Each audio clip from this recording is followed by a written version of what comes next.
அஸ்ஸலாமு அலைக்கும் வரஹ்மத்துல்லாஹி வபரகாத்து. இலங்கையிலிருந்து எங்கோ ஒரு இடத்திலிருந்து ராமநாதன் அர்ச்சுனா. எப்படி வசதி? ஓகே, நான் இவரை மீட் பண்ண இவரோட கதைக்கு இல்லை, இவற்றை மற்ற நம்பர் இல்லையென்று அவர் ரெண்டு நம்பர் இல்லாதால ஆன்சர் பண்ணிடுறேன்னு சொல்கிறார். அப்போ நான் இவரோட முதல்ல கதைச்ச நம்பர் எல்லாத்தையும் போட்டு காட்டுத்தானே உங்களுக்கு வேணும். இப்போ சொல்லுங்க தம்பி, யாருக்கு மனநோய்? வெயிட் நீங்கள் எழுதுறீங்களே, சில பேர்ட்ட ஃபேஸ்புக் ப்ரொஃபைலே அடித்து உங்களுக்கு போட்டிருக்கேன். என்ற சரியான கவலையாக இருக்குது தம்பி. நீங்கள் இப்படி இருந்த ஒருத்தனைத்தான் கெட்டவன் என்று சொல்லுங்கள். ஓகே, ரெண்டாவது லைவ் வீடியோ எனக்கு தொடர்ந்து லைவ் வீடியோ 20-30 வரப்போகுது. எல்லாத்தையும் போட்டுகிட்டே போகிறேன். நாளைக்கு நான் காரோடு சேர்ந்து எரிஞ்சாலும் உண்மை பொதுமக்களுக்கு தெரியணுமோ இல்லையோ, தெரியத்தான் வேணும். ரைட். ரெண்டாவது, நான் எங்களுடைய சாவச்சேரி வைத்தியசாலைக்கு போன நேரம் அங்கே குழந்தை மருத்துவ நிபுணராக இருந்தது கஸ்தூரி தங்கராஜா என்கிற எனது நண்பன் ஜீவகனுடைய வைஃப். அவள் கனவே செகண்ட் மெடிக்கல் லீவில் முதல் 86 நாளும் போய் ஃபுல் பேமெண்ட்டோட ஹாஃப் பேயில் இருந்தவா. நான் போய்க்கல, பீடியாட்ரிக் போர்ட்டில் ஒரு திறமே இல்லை, கன்சல்டன் இல்லை. நான் அந்த பீடியாட்ரிக் போர்ட்டில் வேலை செஞ்சேன். அப்போ எனக்கு தெரியும் கன்சல்டன் இல்லைன்னு சொன்னால் வேலை செய்கிறது இவ்வளோண்டு கஷ்டம்னு தெரியும். அப்போ நான் அவக்கு லேண்ட்லைன்லேருந்து கால் பண்ணான். நல்ல காலம் அது ரெக்கார்ட் இல்லை, கஸ்தூரி நீங்கள் தப்பிட்டீங்க, கஸ்தூரி நீங்கள் வருவீங்களா இல்லையாண்டு. அவள் சொன்னால் வாரதும் வராதும் எந்த விருப்பம், நீங்கள் அது கேட்கலாண்டு. நான் ஒரு மெடிக்கல் சூப்பரிண்டென்ட் எம்எஸ் ஹாஸ்பிட்டலுக்கு. அவள் ஒரு ஜஸ்ட் ஆக்டிங் ரெஜிஸ்ட்ரார். அவருடைய அண்ணா தான் காண்டீபன் தங்கராஜா, ஒரு ஃபேமஸான ஜிஎம்ஓக்கு ஏதோ இப்படி சொல்கிறோன்னா கழுவு 2 வானங்கள் கழுவுற ஒரு மெடிக்கல் அட்மினிஸ்ட்ரேட்டர் மாதிரி இருக்கும்ன்றாசா. ஹாஸ்பிட்டலுக்கு உண்மையாக நடக்கணும். ஜிஎம்ஓய்க்கு போய் கழுவுறேன்டா, ஜிஎம்ஓய் போய் கழுவணும்.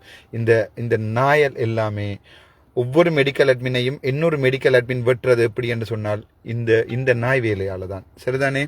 இப்படியான ஒரு நாய் வேலை. இப்போ சொல்லுங்கோ, நான் ரெக்கார்ட் பண்ணி என் ஃபோனை பெர்மனன்ட் ரெக்கார்டில் போட்டது நல்லதா, அல்லது ஒவ்வொரு காவாலியும் கத்தேக்கில்ல திரும்ப பதில் சொல்லுற என்று சொல்லுங்கோ. சரிதானே?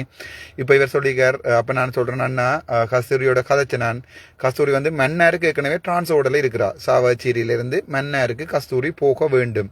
அதுக்குரிய டிரான்ஸ்ஓர்டர் லெட்டர் ஃபேஸ்புக்கில் போட்டிருக்கேன், போய் தேடி பாருங்கோ.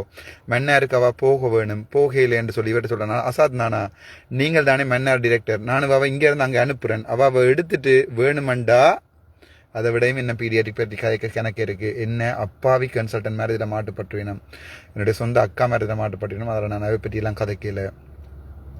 அப்போ இவர்கிட்ட சொல்கிறேன், அண்ணாவை நான் ட்ரான்ஸ்ஃபர் பண்ணி அங்கே அனுப்புகிறேன், ட்ரான்ஸ்ஓர்டர் லிஸ்ட்டில் இருக்குது, she's in transfer list and இவா ஓடி போய் ஆர்டிஹெச்எஸ்ல இருந்து. அப்போ விடிய எடுத்து சொல்கிறேன் கேசுரனுக்கு, அது எல்லாமே போடுறேன். வெயிட், விடிய எடுத்து கேசுரனுக்கு சொல்கிறேன், சார் நான் ட்ரான்ஸ்ஃபர் பண்ண போகிறேன். அவர் சொல்கிறார், ட்ரான்ஸ்ஃபர் பண்ணுங்க, பிரச்சனை இல்லை. அப்போ நான் சொல்கிறேன், எனக்கு பெர்மனண்டாக பீடியாட்ரிக் கன்சல்டன் வேணும், எனக்கு ஊர் ஆத்துறையில் இருக்க பீடியாட்ரிக் கன்சல்டன் நான் எடுக்க போகிறேன் பெர்மனண்டா என்று சொல்லி சொல்கிறார். நான் அவருக்கு கால் பண்ணி சொல்கிறேன் 10 மணிக்கு. நல்ல காலம் கஸ்தூரி தங்கராஜாவிடம் அந்த நேரம் நான் லைனில் கழிச்சபடியாக அந்த ரெக்கார்டும் இல்லை.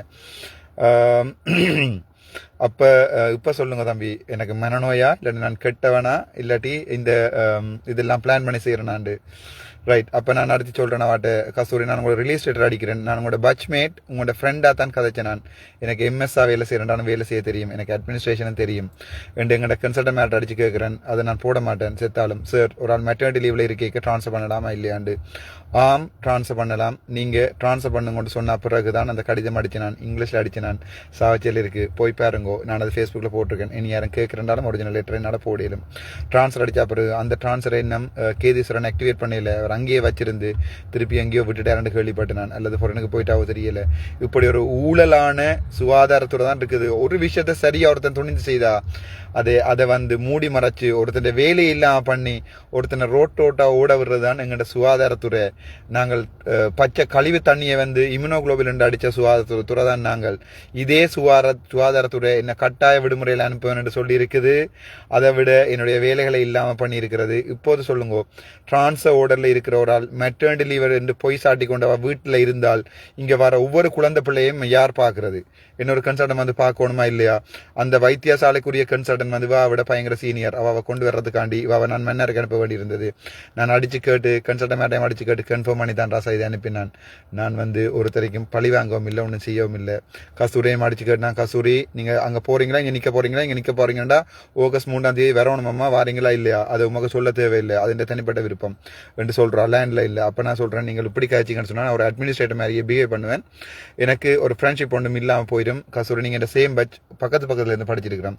என்னுடைய உயிர் நண்பன் ஜீவனுடைய வைஃப். ஜீவன் நீங்கள் இந்த பார்ப்பீங்க நினைக்கிறேன். ஜீவன் இனி உங்களுக்குள்ள குடும்பத்துக்குள்ள பிரச்சனை வராமட்டா சரி, என்ன இருந்தாலும் நீங்கள் வைஃபோடு இருக்கணும். நான் ஒவ்வொரு பர்த்டேக்கும் எனக்கு வர ஒரே ஒரு கோல் ஜீவான்கிட்ட இருந்து மட்டும்தான். வேற எல்லா என் பட்ச்மேட்ஸும் என்ன மறந்துட்டு இரவு 12 மணிக்கு அடி சொல்லுவான் மச்சான் ஹாப்பி பர்த்டே. நான் ஒரு காலத்தில் என் குடும்பம் கஷ்டப்பட்டிருக்கேன். அவன் அப்போ மாதிரி பண்ணல. 2019 நாங்கள் அடிபட்டு கொண்டு கேட்க ஒரு அவசரம் என்றாலும் அடிச்சு சொல்கிறேன் மச்சான் நான் வீட்டை இருந்து வலிக்கிட்டேனடா, வீட்டை சண்டை ஒரு போய் வீட்டை பார்த்து கொண்டு. அப்படியான நண்பர் தான் ஜீவன். அவனுக்கு நெஞ்சு நோவதுன்னு சொன்னா கூட எனக்கு தான் அடிப்பான். சாவச்செல்லி நிற்கிறாய், எனக்கு சாதம் நெஞ்சு நோவர மாதிரி இருக்கு, ஒரு இசிஜி எடுக்கணும் மச்சான் நான் பாருண்டு அப்படி சொன்ன ஜீவன். எனக்கு தெரியல அதை பற்றி கதைக்க. ஜீவன் என்ன மன்னிச்சு கொள்ளு, நான் உண்மையாகவே உண்ட ஃப்ரெண்டடா. நாங்கள் 2 பேரும் 28ஆம் தேதி பிறந்த நாங்கள் 1ஆம் நம்பர். என்ன மன்னிச்சு கொள்ளு மச்சான், சில விஷயங்களை நான் உண்மையாக சொல்லித்தான் ஆகணும். ரைட், லைவுக்கு வருவோம். இப்போ நான் இவர் அசாத் நானா சொன்னாரா இல்லையா, என்ன சொன்னார், உங்களோட நம்பர் எனக்கு தெரியாதுன்ட்டு சொன்னார். ஓகே, இந்த இருக்கு நான் இவருக்கு கால் பண்ணியிருக்கிறேன். இப்போ சொல்லுங்க ரெக்கார்ட் பண்ணணுமா இல்லையாண்டு. 20 ஜூன் 2012 நான் 14ஆம் தேதி போனான் ஹாஸ்பிட்டலில் பொறுப்பெடுக்க. 8 நாளில் அவள் அனுப்புகிறேன் ஹாஸ்பிட்டல்லேருந்து. சரிதானே, அடுத்தது 1 ஜூலையும் அனுப்பியிருக்கிறேன். அவள் 22 23 ட்ரான்ஸ்ஃபர் அடிச்சிட்டேன்.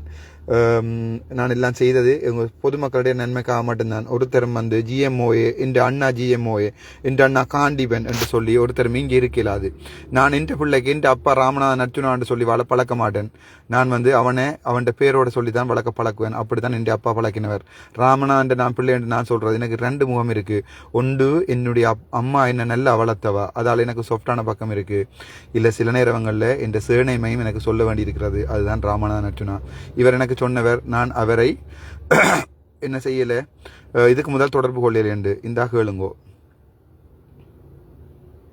ஹலோ அண்ணா, குட் ஆஃப்டர்நூன். கதைக்கலாம் ஒரு 5 மினிட்ஸ் சொல்லுங்க. என்னென்றால் டாக்டர் கஸ்தூரியன் சொல்லி அந்த ஆக்டிங் கன்சல்டன்ட் அவ வந்து பீடியாட்ரிஷியன். அவ வந்து நான் இங்க ரிலீஸ் பண்ணிட்டேன் இன்றைக்கு. வந்து டாக்டர் காண்டி ரிலீஸ் பண்ணேன்னு சொன்னீங்க. நேற்று கடிதம் அடிச்சுனா நான் பின்னர் 3 இப்போ இந்தியா டேட் தான் போட்டு நான் ரெஜிஸ்டர் போஸ்ட் பண்ணிருக்கு. பட் அவ கால் பண்ணாம ஆன்சர் பண்ணல. அவரை வாட்ஸ்அப் பண்ணுங்களேன். எனக்கு வாட்ஸ்அப் பண்ணுங்க. உங்களுக்கு பிரச்சனை இல்லை, அல்லது எங்களுக்கு மெயில் பண்ணாலும் பிரச்சனை இல்ல. எனக்கு உங்களுடைய மெயில் அட்ரஸ் ஒரு எஸ்எம்எஸ் சரியா சரியா சரியா ஓகே ஓகே ஓகே சரி. நான் அவரோட கதைக்கல. இப்போ சொல்லுங்கோ அசாத் நானாவோட நான் கதைக்கலேண்டு. அவர் நானாவா இருந்தாலும் எனக்கு சொந்த அண்ணாவா தான் கதைச்சிருக்கிறேன்டாப்பா. திரும்ப லைவ்ல வந்து அலையிலாது. எப்படி எல்லாருமே சேர்ந்து முதுகுல குத்துறீங்கன்னு பார்த்துக்கொள்ளுங்கோ. 2வது கோல். அசாத் அண்ணா குட் ஆஃப்டர்நூன். நான் அர்ச்சனா ஹேகரன் சாவச்சேரி எம்எஸ். அர்ச்சனா கதைக்கலாமா அண்ணா? 2 மினிட்ஸ். என்னென்றால் நான் அங்கே கஸ்தூரியை இங்கிருந்து ரிலீஸ் பண்ணி விட்டு நான் ஆக்டிங் கன்சல்டன்ட் பீடியாட்ரிஷியன் வந்து என்னென்றால் செக்ரட்டரிக்கு கடிதம் கொண்டு கொடுத்துட்டு ஜிஎம்ஓ வந்து வாக்கு சொல்லியிருக்கு. உங்களோட டிரான்ஸ் ஆர்டர் கம்ப்ளைண்ட் பண்ண வேண்டாம். இப்ப இங்க ஆர்டிஎச்எஸ்லயே நிக்கிறா. அதான் ஜிஎம்ஓ வந்து கடிதம் கொடுத்துருக்கு. நீங்க எந்த டிரான்ஸ் ஆர்டர் வந்து கம்ப்ளைண்ட் பண்ண வேண்டாம். அதாவது டிஜின்ற ஆர்டர் டிஜி லெட்டரை தானே நான் ரிலீஸ் பண்ணினான். பண்ண வேணாம் சொல்லி திருப்பி டிஜிக்கே எழுதி கொடுத்திருக்கேன். நான் வந்து அவர் இப்ப எங்க நீங்க கேட்டீங்களா உங்களுக்கு சரியான கிரைசிஸ் அங்க இல்லையான்னு சொல்லி பீடியாட்ரிஷியன். அப்ப அதால இவர் இப்ப பத்மபிரி அக்கான்னு சொல்லி என்னோட சீனியர் அக்கா ஒரு ஆள் இருக்கிற. அவ அங்க வந்து 2 பேஸ் ஹாஸ்பிட்டல் பார்த்து கொண்டு இருக்கான். 3 நாள் எங்களுக்கு வரவா, 3 நாள் கைட்ஸுக்கு போறவா. மற்றது வெள்ளிக்கிழமை தியேட்டர் ஸ்டார்ட் பண்ண போறோம். இங்க விழாகாலமே பூட்டி கிடந்த எல்லாம் அடிபட்டு திறந்தா தியேட்டர் ஸ்டார்ட் பண்ண போறோம். கோபாலகிருஷ்ணன் சொல்லி அங்க இருந்த இன்னொரு வியோஜி ஒரு ஆளை கொண்டு வெள்ளிக்கிழமை சிசேரியன் செய்ய போறோம். அப்ப நான் என்ன நீங்க இருக்கிற பிடிஎஸ் அங்க உங்களுக்கு மன்னர் ரிலீஸ் பண்ண இவர் வந்து அடிச்சிருக்காரு. நாளைக்கு வகாம கிட்ட உத்தியமையான்னு சொல்லி நாளைக்கு விடிய அடிச்சிருக்காராம். போய் அங்க ரிப்போர்ட் பண்ண சொல்லி ரிப்போர்ட் பண்ணாலும் இப்படித்தானே ஒவ்வொரு போன் கிழமையே பிரச்சனை இல்லை, ஒரு விஷயம் இல்லை. என்ன எனக்கு எப்படியும் எல்லாம் வார மாசத்துக்கு இந்த எஸ்ஆர் லிஸ்ட் ரீப்ளேஸ்மெண்ட் வந்தால் எல்லாருமே மாறி போயிருவாங்க. அங்க எல்லாமே ஒரு 2 வீக்ஸ். இப்ப நான் தியேட்டர் ஸ்டார்ட் பண்ணிருக்கேன்னா தச்சமே பிரச்சனை வந்து ஒரு டெத் இருந்தாலும் எனக்கு பதில் சொல்ல பீடியாட்ரிஷியன் இல்லாம தியேட்டர் ஸ்டார்ட் பண்ணிடலாம். இல்லோ பாடி தெரியுமா, இப்போதைக்கு நைட்டு பீடியாட்ரிஷியன் இல்லாம தான் 2 விஓ ஆப்ரேட் பண்ணி கொண்டிருக்கிறாங்க. பிபியூ வந்து பிபியூல இருக்கு, எல்லாமே இருக்கு. பெரிய பெரிய இஷ்யூ இங்க போய். அப்ப நீங்க இங்க இருந்து எடுத்து கஸ்தூரி என்னடா வச்சிருப்பேன் டிரான்ஸ் ஆர்டர் இம்ப்ளிமெண்ட் பண்ண. நீங்க கஸ்தூரிய காய்ச்சி எடுக்கலாமே அண்ணா. கஷ்டம் கேட்டேன். அது பீடியான்னு சொன்னா தான் கழிச்சிட்டு சொல்றேன்டா என்ன கோல் எடுக்கவும் இல்ல. இல்ல அவர் வந்து கஸ்தூரி தான் அங்க எடுக்கும். அவதான் டிரான்ஸ் ஆர்டர்ல நிக்கிறா. அதானே இல்ல அந்த கதைக்கு நான் அந்த இதெல்லாம் நான் forward பண்ணிட்டு ஓகே நீங்க அனுப்பினாலே அண்டே forward பண்ணிட்டு காய்ச்சனா தான் சொல்றேன்னு சொன்னார். ரைட் அரே அப்ப சொல்றேன்னு சொன்னார், இன்னும் சொல்லல. அப்ப நான் திரும்ப எடுப்பேன் நீ விடி ரைட் எடுத்து சொல்லுங்க. கஸ்தூரி விட சொல்லி டிரான்ஸ்போர்ட்ல மன்னருக்கு வர வேண்டிய ஆளை வீட்டை விட்டு போட்டோம்னா இங்க இருக்கிற பிபி எடுத்து மன்னர் வேலை செய்யலாம் தானே. அட்மின் தெரியா விட்டா தான் பிரச்சனை. ஏனென்றால் நான் இப்ப செக்ரட்டரி அடிக்க போறேன். நான் அதை கடிதம் அடிக்க போறேன். நான் இவர் செவன் பத்திரா குழம்பு வேற இருந்தா நான் செக்ரட்டரி அடிச்சேன். அப்ப பணாபிடிசருக்கு அடிச்சுனா நான் ஆன்சர் பண்ணல. நான் சிலருக்கு அடிச்சு சொல்லுவேன் இப்படி எல்லாத்தையுமே குழப்பறாரு வேறன்னு சொல்லி. இவர் வந்து கஸ்தூரி என்ற ஒரே ஒரு பொம்பளை காண்டி என்ன உலகத்தையே நீங்க குழப்ப இல்லாது தானே. காண்டி பண்ண தங்கச்சி அவரை காண்டி பண்ண தங்கச்சி என்றதுக்காண்டி குழப்ப இல்லாத. ஆஹா இப்ப நான் என்ன பெரிய பேடிட்ட கதைச்சிருக்கிறேன்னு சொன்னேன். Right right right okay right ஓகேண்ணா ஓகே ஓகே தேங்க்யூண்ணா. ஓகே ஓடியாங்க யூடியூபர்ஸ்.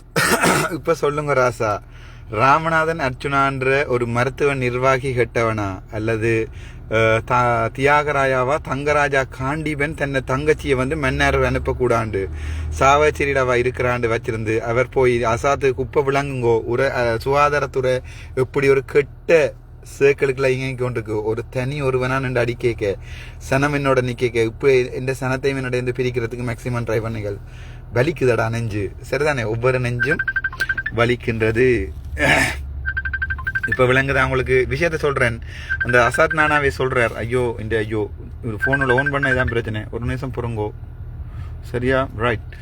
அசாத் நானாவே சொல்றார், அது எப்படியாவே பிடி, அதாவது 20ஆம் தேதி நான் கஸ்தூரி தங்கராஜாவை இங்க இருந்து நான் ரிலீஸ் பண்ணின பிறகு 10 நாள் போகல, 21ஆம் தேதி அவ போகலன்னு சொன்னா அவாக்கு விஓபி வெக்கேஷன் ஆஃப் போஸ்ட்.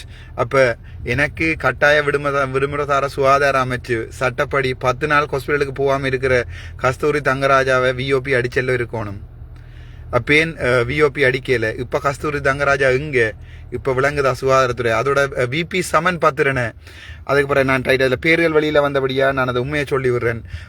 என்னுடைய சாவச்சேரி ஆதார வைத்தியசாலையில 2017-16ஆம் ஆண்டு பீடியாட்ரிக் போட் ஒன்றை கட்டி எழுப்பினது வந்து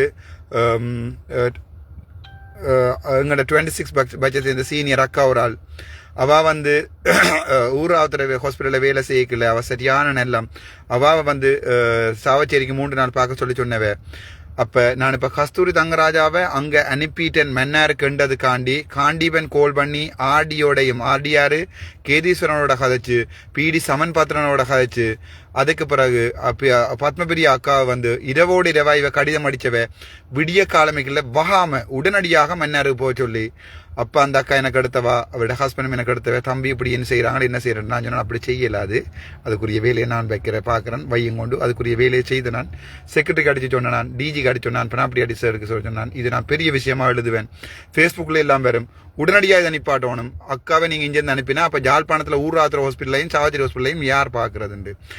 பிரியந்தா அத்த பத்துவுக்கு அடிச்சு சொன்னேன். நான் எல்லா ரெக்கார்டிங்கும் இருக்கு, அதுதான் ஜிபி கணக்குல இருக்குன்னு சொல்றேன். நான் இப்ப சொல்லுங்கோ. அதுக்கு பிறகு இப்ப பிடிஆர்டி போட்டை என்ன செஞ்சிருக்கிறேன், இப்ப சாவச்சேரி குழந்தை பிள்ளை போட்டை கொண்டே மேல போட்டிருக்கணும். அதுல சுவர்கள் எல்லாம் படங்கேறி ஒரு உண்மையாவே இயங்கி கொண்டு வந்த ஒரே ஒரு போட் பீடியாட்ரிக் போட் தான். அதை சிதைச்சிருக்கிறார் எங்கட ரஜீவ் என்றவர் வந்து இப்ப சிதைச்சிருக்கிறார். இப்ப பீடியாட்ரிக் போட் கூட அங்க சரியா வேலை செய்யறதில்ல.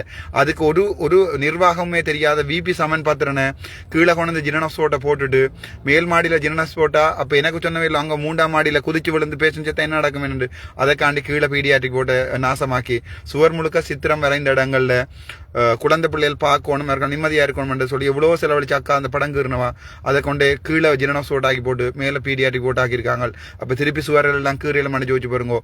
இதாலதான் சுகாதாரத்துறை அழியுது. 2வது விஷயம், விபி சமன் பத்திரன மெடிக்கல் அட்மினிஸ்ட்ரேஷன் படிக்கல. ரஜீவ் தங்கராஜா ரஜீவ் வேதோராஜா நீங்கள் மெடிக்கல் அட்மினிஸ்ட்ரேஷன் படிக்கல. செந்தூரன் அவர்கள் மெடிக்கல் அட்மினிஸ்ட்ரேஷன் படிக்கல. மெடிக்கல் அட்மினிஸ்ட்ரேஷனா படித்தவன் ராமநாதன் அர்ச்சுனா 119 பேருக்குள்ள 4ஆவதா வந்தவன். மெடிக்கல் அட்மினிஸ்ட்ரேஷன்ல இருக்கண்டே எனக்கு ஒரு பேர் ஒன்று இருக்கு, மக்களால அதிகம் விரும்பப்படுகின்ற ஒரே ஒரு மெடிக்கல் அட்மின் எப்படி வசதி இப்போ சொல்லுங்கடாப்பு. நான் சொல்கிறேன், அன்றைக்கு வெள்ளிக்கிழமை தியேட்டர் ஸ்டார்ட் பண்ண போகிறேன். கோபாலகிருஷ்ணன் அண்ணா வரேன், எனக்கு பீடியாட்ரிக் கன்சல்டன்ட் வேணும், அதால் பத்மபிரி அக்காவை தெரியலான்னு நான் சொல்கிறேன். அப்பவும் இவர் அசாத் நானா சொல்கிறார், ஓ எனக்கு கஸ்தூரி தங்கராஜா தானே வேற ஒன்று மென்னா இருக்குது, அப்போ அவாயின் வரையில் இப்போ விளங்குதா. கஸ்தூரி தங்கராஜா ஃபாரின் ட்ரைனிங் முடிச்சு போட்டு திருப்பி ஜாழ்ப்பாணம் வைத்தியசாலைக்கு வந்தா அவட மிடத்துல இருந்து எல்லாருமே ரிட்டே பண்ணி ஓடுவினான். ஏனென்றால் அங்கே காண்டிவன் தங்கராஜா வருவார் டிரெக்டரா. தந்த தங்கச்சிக்கு அவர் ஏற்கனவே பேஷண்ட் ஓபிடிக்கு வந்த ஏசியை தூக்கி தங்கச்சியின் ஏசியில் பூட்டினவர் தங்கச்சியின் ரூமில். அது பத்தாக்குறைக்கு ஏஎன்இ பில்டிங்கில் கொண்டு தனி ரூம் ஏசி ரூம் போட்டு வச்சிருந்தவர். எனக்கு அது விளங்கியில என்னண்டு ஒரு பேஷண்ட்டுக்கு வர ஏசியில் எல்லாத்தையும் எடுத்து கதைக்கிறதுக்கு கிணக்கே இருக்கு. பேஷண்ட்டுக்கு வர ஏசியில் எல்லாத்தையும் நான் போய் சொன்னான், கட்டில் அவ வீட்டை இருந்து கட்டில் ஒன்று இருந்தவா, மெத்த ஒன்று இருந்தவா, அதுக்குள்ள ஆணியல் எல்லாம் இருந்தது, தூக்கி வெளியே போடு, கோல் பண்ணி சொல்றா வந்து எடுத்துட்டு போடுமான்னு சொல்லி. அதுதான் அர்ச்சுனாண்ட அட்மினிஸ்ட்ரேஷன். இங்க பேஷண்ட்டுக்கு வந்த ரூம்ல இருக்கிற ஏசியை கலட்டி கன்சல்டனுக்கு பூட்டு இல்லாது. அதுக்கு பிறகுதான் இவையெல்லாம் குழம்பினவே. எந்த ரூம்ல எலிசெத்த நாத்தம் அடிக்கிற ஏசி இருக்க கூட நான் மாத்தேன். நான் அதை போட்டுட்டு ஃபேனை தான் போட்டு இது சாவச்சியில இருந்து பார்த்து கொண்டிருக்கிற ஒவ்வொருத்தனுக்கும் தெரியும் நான் ஒவ்வொரு நாளும் எப்படி வந்திருந்து அங்க வேலை செய்யணாண்டு. ஒரு இப்ப கூட நீங்க ஜாழ்ப்பாணத்துல பாத்தீங்கன்னா ஓஎல் பாஸ் பண்ணாத டாக்டர்ஸ் மேல தான் இருக்கணும். சரிதானே? ஓஎல்ஐ 9AB எடுத்து ஏஎல்ஐ A2B எடுத்து 2 வருஷம் டென்டல் படிச்சு MBBS முடிச்சு அதுக்கப்புறம் MSc மெடிக்கல் அட்மினிஸ்ட்ரேஷன் முடிச்சு MSc சார்ட்டர்ட் HRM லெவல் 3 முடிச்சு ப்ரொஜெக்ட் மேனேஜ்மெண்ட் முடிச்சு LLBயும் படிச்சு கொண்டு அதை விட DBA கல்யாண யூனிவர்சிட்டியில் ரெஜிஸ்டர் பண்ணபடி PhD கொழும்பு யூனிவர்சிட்டியில் ரெஜிஸ்டர் பண்ணியிருந்த ஒருத்தனை கட்டாய விடுமுறைக்கு அனுப்புறீங்க. ஓலெவலே இல்லாத ஒருத்தனை நீங்கள் ஹாஸ்பிட்டலில் வச்சு அது மன்னர் வைத்தியசாலையில் அவா சிசேரியன் செய்து அந்த இது சாகுது. ரைட், அடுத்த திருப்பியும் ஒரு லைவுக்கு வருவோம். கணக்க கதைக்கிறதுக்கு இருக்குது, எல்லாத்தையுமே போட்டு விடுறேன். இது என்னால் வச்சிருக்க இயலாது. அடுத்த லைவில் நான் போட போகிறது மன்னார் வைத்தியசாலைக்குள்ளே நான் என்ன கதைச்சேன், எனக்கு எதிராக கதைச்சவர்கள் என்ன, அது எல்லாமே ரெக்கார்டிங்கில் இருக்குது. இப்போ விளங்கும் நான் ஏன் ரெக்கார்டிங் போட்டிருக்கேன். எனக்கு இன்றைக்கோ நாளைக்கு தான் டைம் குறைச்சிருக்கணும். அதுக்கு முதல்ல எல்லாத்தையுமே போட்டு வச்சிடுறேன். இப்போ சொல்லுங்க ராசா, எப்படி வசதி?